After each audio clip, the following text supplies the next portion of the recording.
Hey, Chris, you were very instrumental in working with Senator Rubio's office. I have a couple questions background on this. Number one, when did you think this was serious? When did it hit you that, hey, we may have a problem here in terms of a pandemic, a real pandemic? I mean, it hit me that first weekend in March. I had a conference that was canceled, and it was an international conference. People were flying in from all over the world. So that's when I started taking it a little more seriously. And I think it was the following week when you or I were on a phone call one night when That's right. President Trump came out and had his Oval Office address and, made a comment about SBA, which I don't think I'd ever heard a president say anything about SBA from the Oval Office. And he was going to help support, he was going to put $50 billion through SBA. You and I didn't know if that was on top of the existing authorization or that was new money that was going to come in. And then, those figures changed radically over the next couple of weeks. And we got, I think that first round of PPP was like $280 billion. So it changed radically. But, I about fell off my couch when I heard that. And you and I were kind of. I did too, yes. Yeah. And it definitely changed. It changed everything. I mean, it certainly put a spotlight on SBA that they really never had before. And, to this day, I still think, the somewhat limited staff that exists at SBA just really stepped up in a dramatic fashion. Obviously, us in the private sector did too. And as Senator Rubio mentioned, it couldn't have happened if it was just left merely to the agency. They just didn't have the staff and the resources to administer it directly. So I think it was a really good public-private partnership that helped save small businesses. Well, he pulled in Treasury, he pulled in SBA, he pulled in the lenders. Yep. Tell us a little bit about that. What did you feel your input was important? Was it valued? I think it was. They didn't take all my suggestions, but but we certainly had some good dialogue around a lot of things. And I appreciate that they were reaching out to us, having been experienced SBA lenders, having been in the trenches, sort of, seeing a couple steps ahead. We tried to improve it as best we could, to make a good, solid piece of legislation. It wasn't perfect, and I think anybody would admit that. It was almost unanimously approved the first round. If not, I think the first round might have been unanimous. Second round definitely was. But it was a difficult time, as we all know. I mean, it was hectic. People were panicking.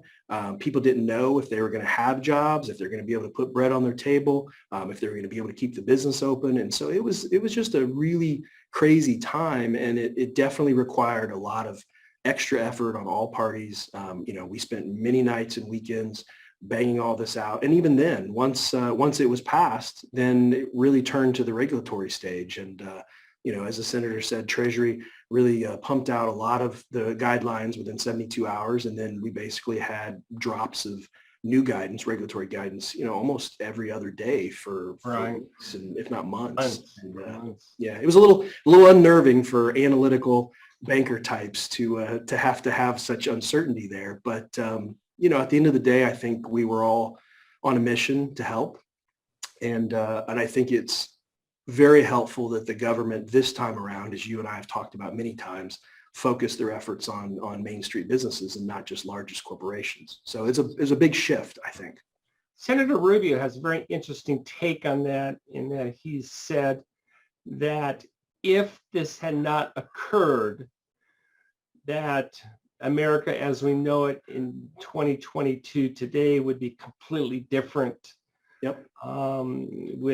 His words, civil unrest and structural changes and people out of work. He almost paints a picture of the 1930 depressions. Right. Comment on that, please. Yeah, I fully agree. I mean, that's what was driving us in the early days of this.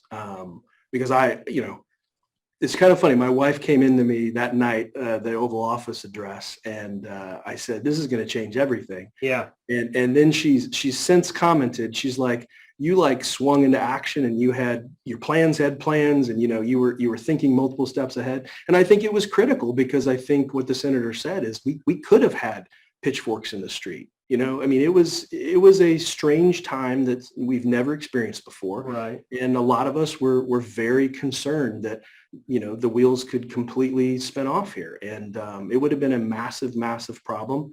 Like I said, it wasn't perfectly implemented. It hasn't been a perfect program, but I don't know any that are. And I think all the parties have really tried their best to make this fully functional and as impactful as it was. And so I just, God help us if we hadn't done some of this stuff. It would have gotten so much uglier. It was ugly to begin with. I mean, there was a lot of problems out there. People were really scared, but it could have gotten a lot worse had we not done this. Well, one of the historical documentation of this period will remember SBA had more money than the military at one point in time.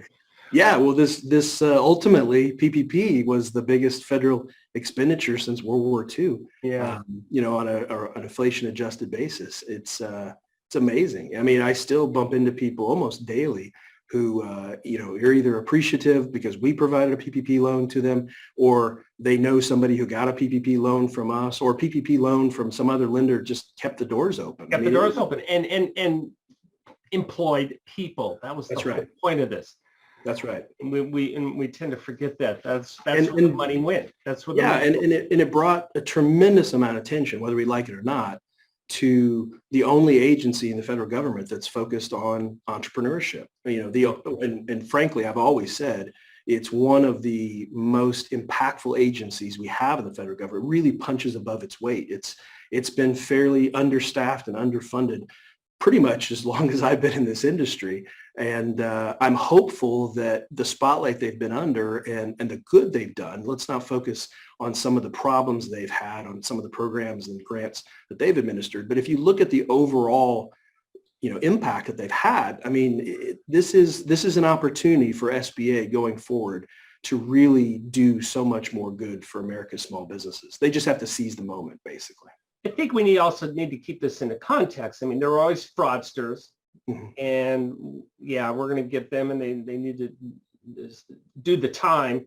Right. But there's also other government programs, education, healthcare, defense. I read about a lot of fraud in those programs too. Unfortunately, right now, the PPP is a little bit more flashier, and you may have to rename that the Lamborghini bailout plan. Let's not do that. But it's a good point, Bob. I mean, there's tons of fraud that happened with unemployment benefits, as we've all seen. Particularly some of the largest states had, hundreds of millions, if not billions of dollars wasted. Obviously, EIDL has been a magnet for some fraudsters. I imagine. Fortunately, a lot of them are being caught, which as they should. But I think the senator is correct. I don't think PPP is probably ultimately going to have quite the high fraud percentage that I, for instance, thought it would going into this and warned people about. But, it's just a shame because some of the fraudsters literally were taking money out of the hands of other eligible small businesses. And that's pretty heartbreaking. And most of them got caught, Chris. Yeah, well, most of them, I don't know if we can say most of them yet, but a lot of them have been caught. And I hope a lot more get caught. And the people that defrauded the government have to understand. I mean, they're not going to be able to borrow again from the government, anything that's government guaranteed, whether it's a home loan or a student loan or otherwise. They're going to be reported at credit bureaus.